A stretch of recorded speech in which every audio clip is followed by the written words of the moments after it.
Hi everyone, Dr. Tevlin here with Aspire Chiropractic.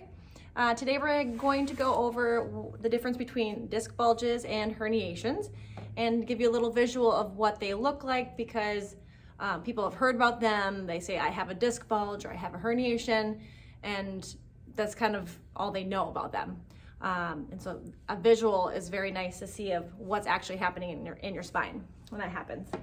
Okay, so we're gonna go textbook normal. Okay, so here's a vertebrae. All right, you got your bones here, and then the disc is the part that's in the middle. Okay, so nice and healthy and plump. Okay, and then from the top to the bottom, we have your bones, your spinal cord goes here, and then we have the disc.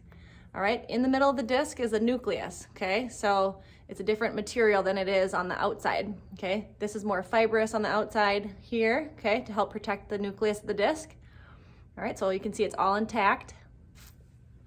All right, when you get a disc bulge, you start to get some degeneration. You can tell that this one's a little thinner than this one, the disc.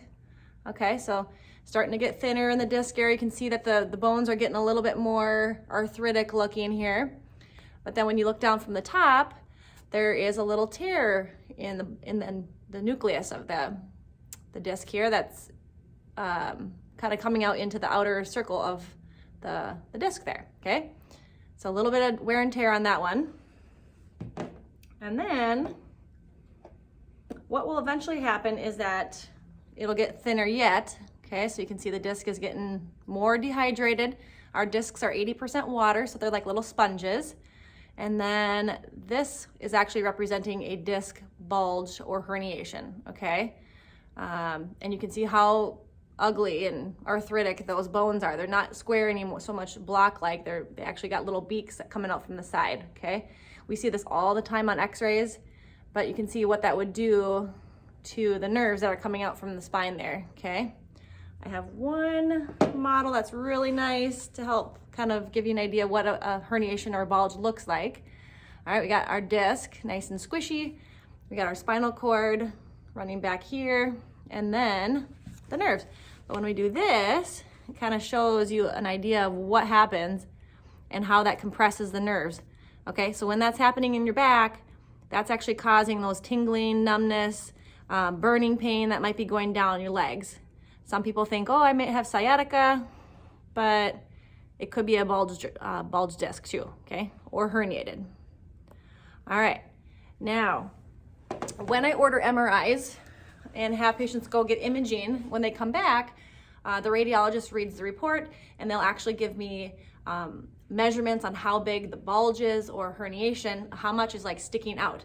And a lot of times they measure it in millimeters. So they'll say a 5 millimeter disc bulge or 5 millimeter disc protrusion or herniation.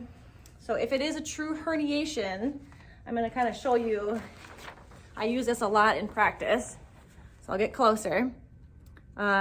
This would be just normal, kind of, we talked about that tear in the disc. Okay, so it's the start of disc degeneration.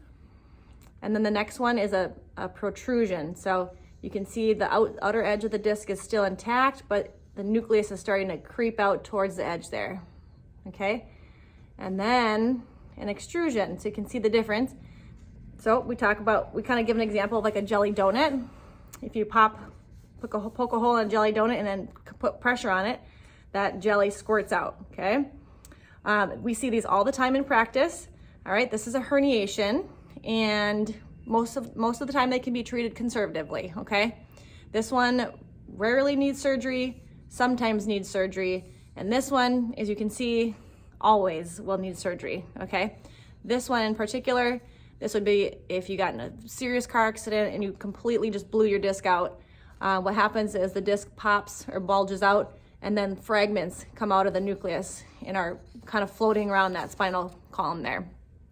So major severe neurological problems with that one. You'll have a lot of tingling, numbness, weakness in your extremities if you have this one.